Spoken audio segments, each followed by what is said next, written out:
Salam saudaraku, pada kesempatan yang baik ini saya akan menyajikan sebuah informasi yang tentunya sangat penting, menarik, kontekstual, dan relevan bagi kita semua, secara khusus berkaitan dengan bagaimana Pendeta Dr. Deking Gadas menyoroti sikap Edis TV soal The Trinitas. Ya. Dalam sebuah diskursus teologis yang tajam dan argumentatif, Pendeta Dr. Deking Gadas secara terbuka mengkritisi Edis TV karena dinilai menghindari pembahasan doktrin Trinitas, padahal isu tersebut merupakan fondasi utama iman Kristen. Saudaraku, Deki menegaskan bahwa Trinitas bukan topik sampingan, melainkan inti pengakuan iman Kristen historis yang tidak bisa dihindari dalam dialog teologi yang jujur dan bertanggung jawab.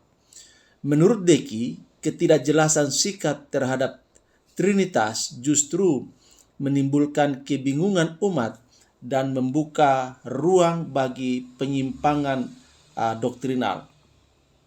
Pernyataan ini memicu perhatian luas karena disampaikan dengan argumentasi alkitabiah, historis, dan sistematis, sekaligus menantang semua pihak untuk berani berdiri jelas dalam kebenaran iman, bukan bermain aman di wilayah abu-abu, sebagaimana dikatakan dalam firman Tuhan 2 Timotius 1 ayat 13, peganglah pola ajaran yang sehat.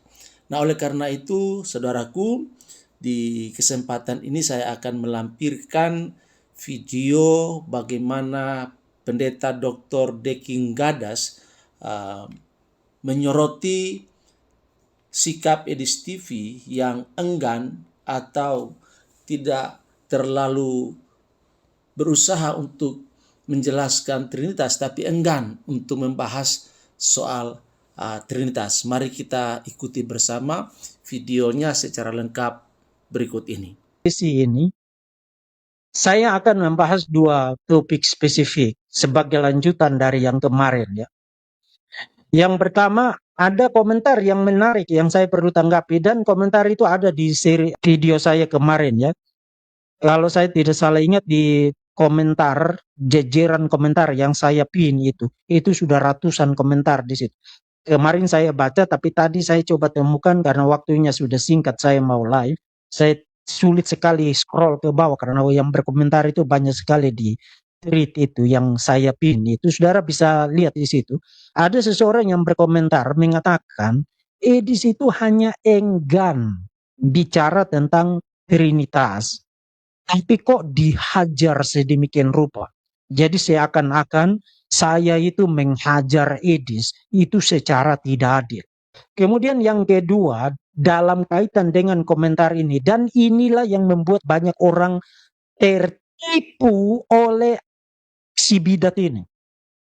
Bidat ini memberi nama kepada Injil palsunya dengan satu sebutan yang semua orang hari ini senang, Injil sederhana. Siapa yang mau susah? Siapa yang mau rumit-rumit? Hidup aja sudah susah sekarang. Mari kita ajarkan yang sederhana-sederhana saja. Dia kasih nama Injil sederhana kepada pemberitaannya, dan orang-orang menjadi tertipu dengan label itu. Kemudian mereka pikir, oh enggak apa-apa, enggak bicara tentang Tritunggal, tentang Dwinatur, yang penting Injil sederhana, dan itu sudah oke. Saudara-saudara, saya akan buktikan malam ini, itu Injil palsu. Mari kita mulai dari yang pertama. Apakah saya menghajar Edis secara tidak adil? Padahal sebenarnya Edis itu hanya enggan berbicara tentang Trinitas dan Dwinatur Kristus. Saudara-saudara yang terkasih, pertanyaan pertama saya adalah, kenapa kamu enggan? Kamu orang Kristen dan kamu enggan bicara tentang Trinitas. Siapa itu Trinitas?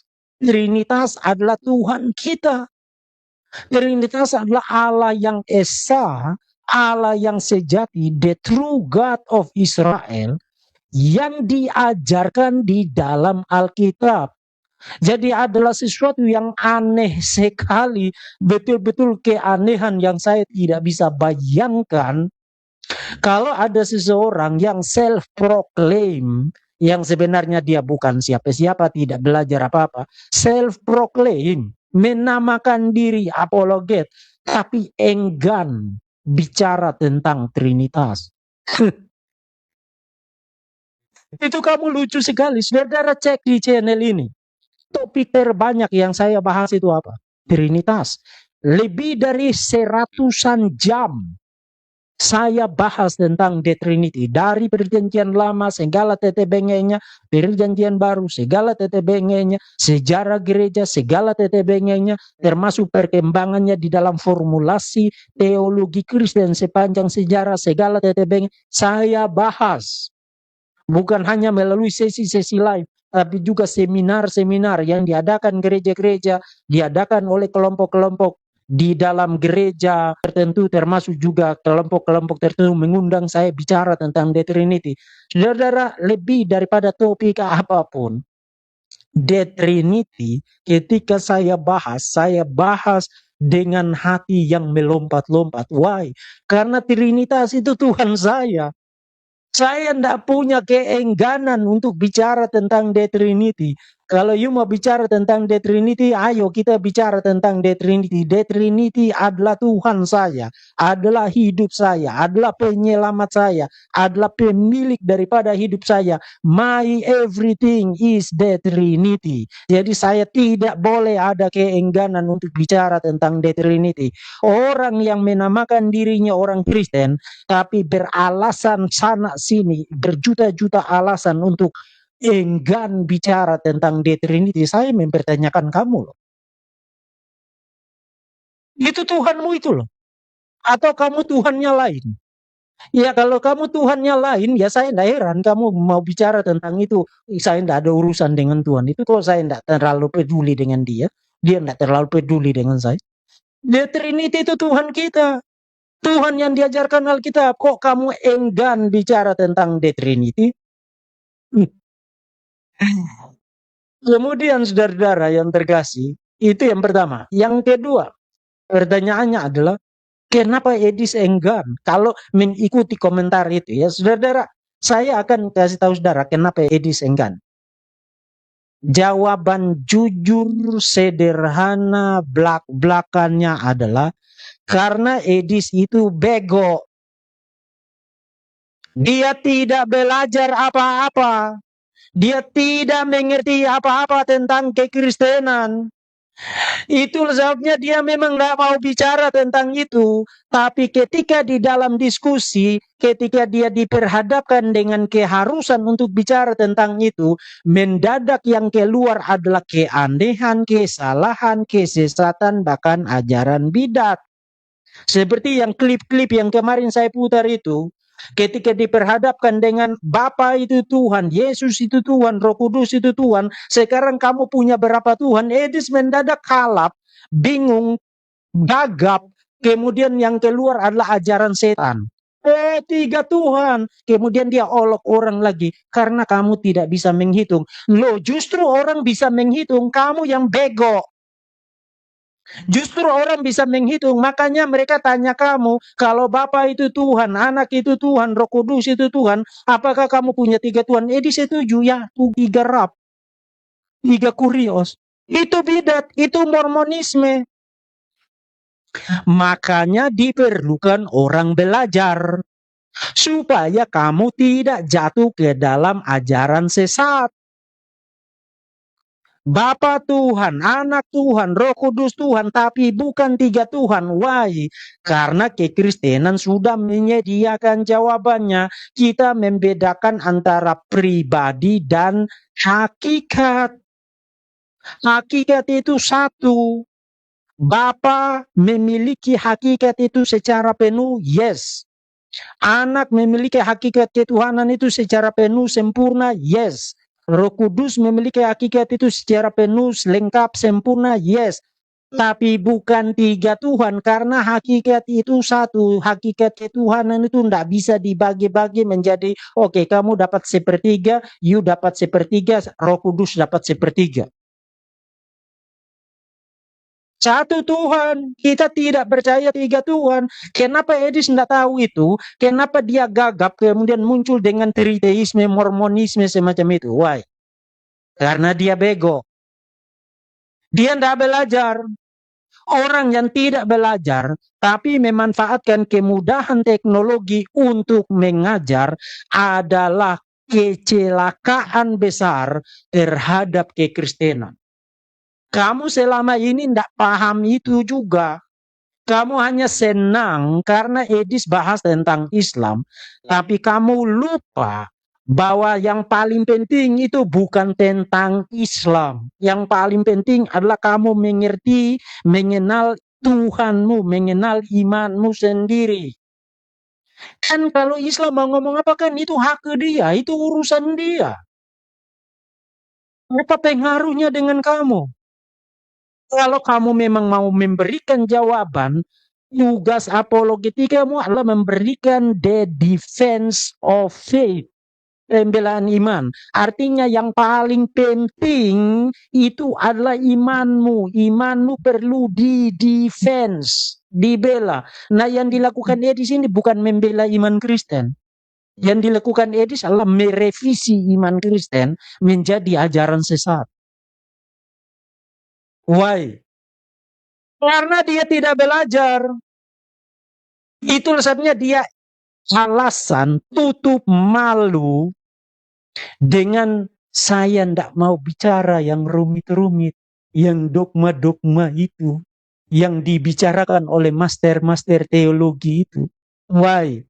Karena kamu ndak ngerti, karena kamu tidak belajar, kamu cuma mulutmu doang, memberi kesan kepada orang. Bahkan saya lihat di TikTok ada yang menamakan dia Gurunda Edis. Edis itu cocok dikasih nama Genderuwo Edis, bukan Gurunda Edis. Gurunda apa? Guru yang tidak belajar. Coba cari kasih saya, ada guru yang tidak belajar.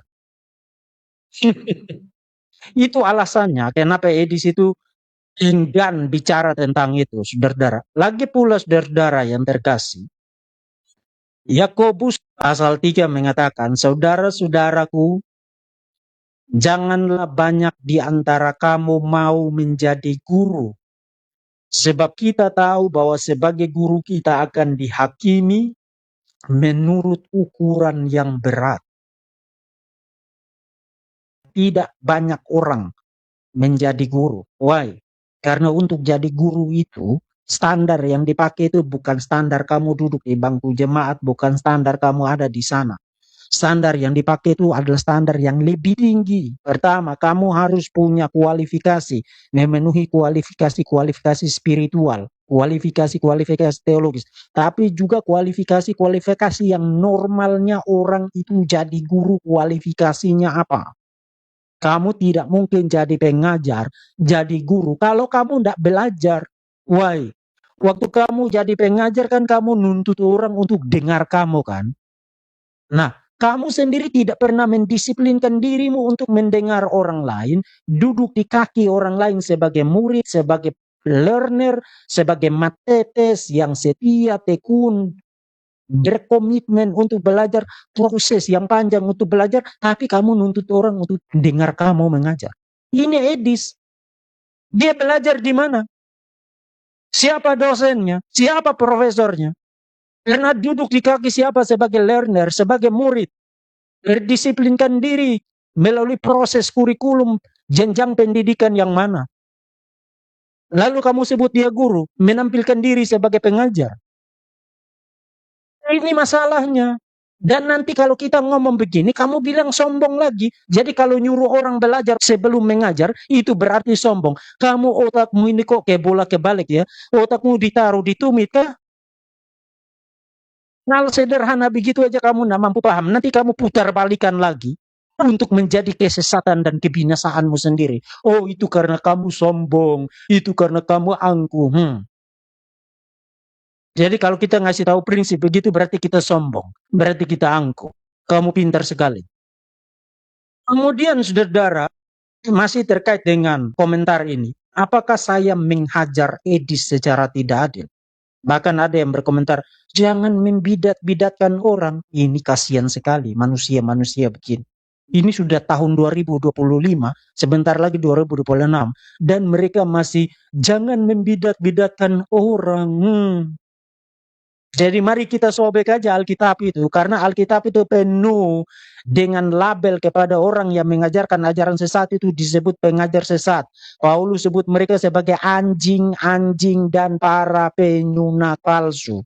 Bahkan saudara-saudara, Titus pasal 1 ayat 11, orang-orang semacam itu harus dibungkam mulutnya, harus ditutup mulutnya, karena mereka mengacau banyak keluarga dengan mengajarkan yang tidak-tidak dan mendapat untung yang memalukan. Mengacaukan keluarga-keluarga Kristen dan mendapat untung yang memalukan. Siapa yang dibicarakan Titus di situ? Pasal 1 ayat 11. Orang-orang yang mengajarkan ajaran sesat. Edis mengajarkan kita punya 3 Tuhan. Edis mengajarkan Trinitas Duinatur itu tidak apa-apa, buang ke tong sampah. Kamu tetap selamat sejauh kamu meneladani Yesus. Edis mengajarkan, Alkitab itu mengajarkan membolehkan poligami, yang melarang poligami ala gereja. Itu semua ajaran setan. Dan Rasul Paulus kepada gembala di Pulau Kreta, kepada Titus, Paulus bilang orang-orang semacam itu, tutup mulut mereka, bungkam mulut mereka. Paulus yang sama di dalam surat Roma, pasal 16, ayat 17, tetapi aku menasihatkan kamu, saudara-saudara, supaya kamu waspada terhadap mereka yang bertentangan dengan ajaran yang telah kamu terima, menimbulkan perpecahan dan godaan. Sebab itu hindarilah mereka. Itu ayat 17. Lalu ayat 18, Roma pasal 16. Sebab orang-orang demikian tidak melayani Kristus, Tuhan kita, tapi melayani perut mereka sendiri, dan dengan kata-kata mereka yang muluk-muluk dan bahasa mereka yang manis, mereka menipu orang-orang yang tulus hatinya. Mereka tidak melayani Kristus, mereka melayani perut mereka sendiri. Paulus bilang hindari mereka. Orang-orang yang bertentangan dengan ajaran yang diajarkan oleh para rasul. Yang hari ini kita punya dalam perjanjian baru. Orang-orang yang bertentangan dengan ajaran-ajaran para rasul yang ada di dalam perjanjian baru, Paulus bilang hindarilah mereka. Jadi yang saya lakukan itu adalah mandat Alkitab. Membungkam mulut bidat, menyebutnya dengan sebutan bidat sebagaimana adanya dia secara teologikal, dan Paulus memandatkan untuk mengajarkan kepada saudara, hindari orang model begini. Dia tidak melayani Kristus, jangan datang ke sini dan mengatakan, oh dia memenangkan banyak orang. Tidak! Just because orang, katakanlah, kamu benar bahwa dia membawa orang keluar dari Islam, itu tidak berarti dia memenangkan orang itu bagi Kristus. Wong Kristus bagi Edis itu bukan Tuhan. Kristus bagi Edis itu adalah bagian dari 3 Tuhan. Jadi Kristus itu Tuhan sendiri, Bapa itu Tuhan sendiri, Roh Kudus Tuhan sendiri, 3 Tuhan. Itu bukan Tuhan yang diajarkan Alkitab. Itu bukan Yesus perjanjian baru. Itu bukan Yesus yang rasuli. Itu bukan Yesus yang diajarkan Alkitab. Itu adalah Yesus yang lain. Yesus yang lain tidak menyelamatkan. Di media sosial, terutama di YouTube ini kan banyak orang ateis yang juga melawan Islam. Contohnya seperti di Apostate Prophet. Di Apostate Prophet itu kan memang sekarang dia jadi Kristen ya. Tapi kan sebelum dia jadi Kristen, podcast-podcastnya itu kan banyak mempengaruhi juga yang membuat orang itu meninggalkan Islam juga. Banyak itu. Tapi apakah ketika itu terjadi, apakah itu berarti bahwa oh dia apostate prophet sebelum dia jadi Kristen memenangkan orang? Oh, dia hanya membuat orang berpindah agama sama seperti Don Ditan dan kawan-kawan juga membuat banyak orang yang naif-naif itu masuk Islam juga. Jadi apa big dealnya? Itu masalahnya. Jadi itu bukan sesuatu yang tidak adil, itu sesuatu yang patut dilakukan. Kalau saya seorang hamba Tuhan, membiarkan hal semacam itu, sudah jelas-jelas edis, digandrungi oleh banyak orang, tapi ajaran-ajarannya adalah ajaran-ajaran yang bertentangan dengan iman Kristen yang fundamental. Saya biarkan itu demi dan atas nama ketentraman dan supaya kamu feeling good, merasa enak, tidak terganggu. Saya bukan hamba Kristus. Sebagai hamba Kristus, saya punya kewajiban untuk menjalankan mandat dari bagian-bagian Alkitab. Semisal yang tadi saya sudah kutip bagi kamu tadi. Kalau saya tidak melaksanakan itu, berarti saya bukan hamba Kristus yang sejati. Lagi pula ya, saudara, saya kok heran dengan kamu ini ya. Kok kamu konsen banget dengan perasaannya Edis? Tapi kok kamu bersuka cita bersama dengan Edis ketika Edis menyebut orang-orang Kristen sebagai orang-orang gila? Itu dia anak itu mulutnya itu keluar itu terus loh. Saudara ingat ketika dia ngoceh ajaran sesatnya tentang penyaliban Yesus, orang Kristen yang mengatakan penyaliban ala rencana Bapa adalah orang gila. Padahal itu ajaran Alkitab.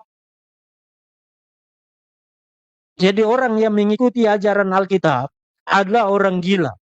Tapi kamu tidak peduli. Begitu Edis ditelanjangi kesesatan dan kebidatannya, mendadak kamu konsen sekali. Kamu peduli sekali. Aduh, kamu kok menghajar Edis secara tidak adil. Jadi kalau Edis menggila-gilakan orang Kristen selama ini, kamu tertawa. Kamu bagus sekali. Manusia seperti kamu tuh bagus sekali. Atau misalnya, yang bilang Yesus tidak punya Tuhan adalah orang yang begini. Dia pakai gestur begini. Itu ada rekamannya.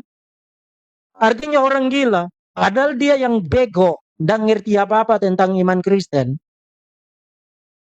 Atau Trinitas, binatur Kristus tidak apa-apa, buang aja tong sampah. Yang penting kamu hidup taat. Yang begitu-begitu kamu tidak peduli. Oh itu tidak penting.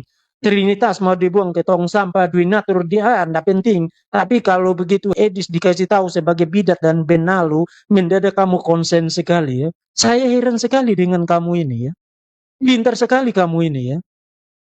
Saudara, singkatnya itu begini. Tidak usah kita bicara bermanis-manis. Kata-kata yang berbunga-bunga, bermanis-manis, aduh itu not my thing lah itu.